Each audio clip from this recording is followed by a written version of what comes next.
Ден чогулткан каражат токтоп калганына байланыштуу мектептерде охранниктер жок да. Ошондой эле Каракол шаарында. Мынакей өткөн жумада ушу мага 5-күн маалымат келди да, Каракол шаарында кайсы бир мектепте айтпай эле кое турайын, анан келсеңиз мен сиз менен өзүнчө дагы маектешебиз. Ал мектептин ата-энелери өз ыктыяры менен акча чогултуп, ошол охрана койгонго деп акча чогултуп атышат да. Ушул тууралуу маселеңиз барбы, мында маалыматыңыз барбы, бул маселени кантип чечсек болот деп? Бүгүнкү күндө мынакей Бишкекте дагы ошол чоң көйгөй болуп атат да. Виктория Андреевна да айтты эле, ошо Бишкек кеңештин депутаттары дагы ошо бюджетти чечип беришсе, буйруса ошол маселе чечилет дептичи. Бирок бүгүнкү күнгө чейин ал маселе чечиле элек.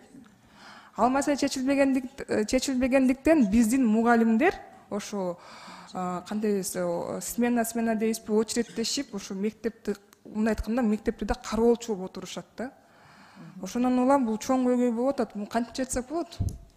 Биринчи бул маселе учурда республикалык бюджеттен жана кечки кароолчулар иштейт. Ал эми Бишкек шаарында ошол коопсуздугун камсыз кылуу үчүн алар дагы өз бюджетинде карап жатат бул штаттарды.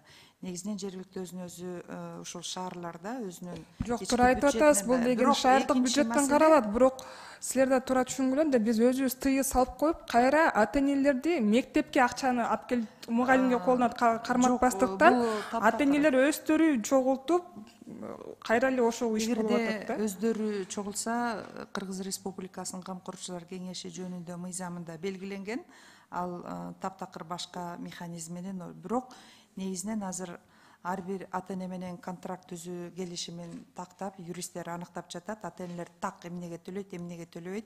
Ар бир ата-эненин мындай бул иш боюнча маалымдоолугун камсыз кылып, колдон келишинче биз мугалимдерди акча жыйноо төлөө системасынан толугу менен ажыратабыз.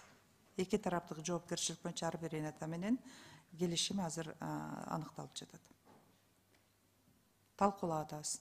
Эгер ата-эне эмнеге төлөр мыйзам чегинде укуктары, милдеттерин аныктаса, сөзсүз түрдө бул субъективдүү мектептин төлөмдөрүн кыскарат. Түшүнүктүү. Венера Калбековна, ошондон улам менде сунушта, балким МКИ биринчи күнгө МКИ комитетинин күн тартибине дагы ушул маалымат жөнүндө маалыматын укканга да Виктория Андреевнанын бир чакырып маалымат албайлык ошо мектептер тууралуу да. Маселе чечилип атабы, кайсы этапка келип калды деп Бишкек шаарындагы боюнча.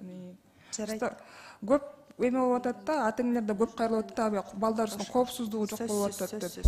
Эми бул коргоо бул билим берүүнүн чыгымдарына кирбейт экен да, өнүктүрүү чыгымдарына кирбегендиктен биз аны коргой албай атабыз, охранниктердин штаттарын. Түшүнүктүү. Венера Калбековна, менин сунушумдан кийин эске алып коесуз.